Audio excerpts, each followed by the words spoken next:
Guys, ang tubig. Hindi na kailangan explanation na, diba?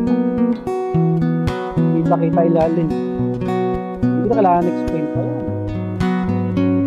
Diba?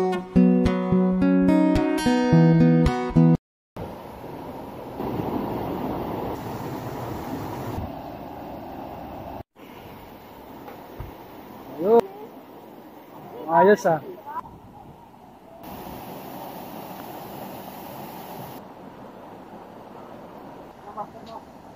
Matim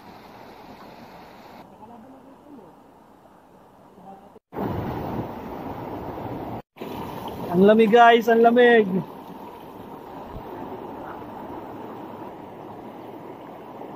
Okay.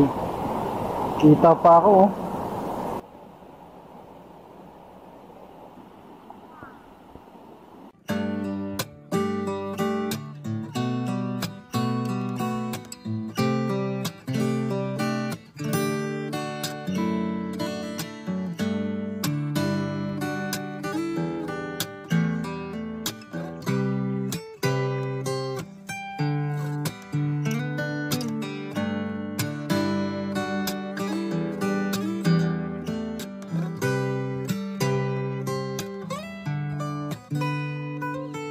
Gandang ilog na 1 hour away from Batangas na may malinis at malamig na tubig galing sa Mount Banahaw, libre at walang entrance fee ang ating dinayo dito sa may Chaong. As early as 6 AM in the morning mga kalaog, ay bumiyahe tayo for 1 hour papuntang Barangay Kabatang, Chaong, Quezon upang dayuhin ang Lagaslasan River. Ito po ay searchable sa Google Map kaya madali lamang po ninyo pupuntahan. Lagaslasan River tayo dito sa may Chaong, Quezon. O, diba?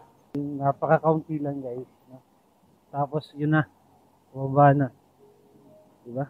Wala pang 2 minutes mula sa kanilang parking area ay makakababa na kayo ng kanilang ilog na well-maintained at malinis. At ang malamig na tubig na lumalagaslas sa ilog na ito ay galing sa Mount Banahaw. Ang ganda ng linis guys oh.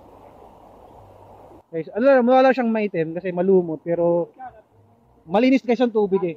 Galing siya sa Banahaw. Di pa rin tahan, sandaan lang daw ang gamit guys. Salvavida. Sa mga hindi maalam maglangoy. Ayos na ayos. Best time to visit mga kalaog ay 6 AM to 9 AM in the morning ang weekdays kapag hindi po holiday. Dahil yun po yung oras na kakaunti ang tao at talagang masasolo ninyo ang kanilang magandang ilog. Mga kalaog, ito idagdag nyo na sa inyong maaaring puntahan ngayong weekdays. Lalo na kung kayo ay naiinitan ngayong summer. Ay bahala na kayo. Ingat po and God bless.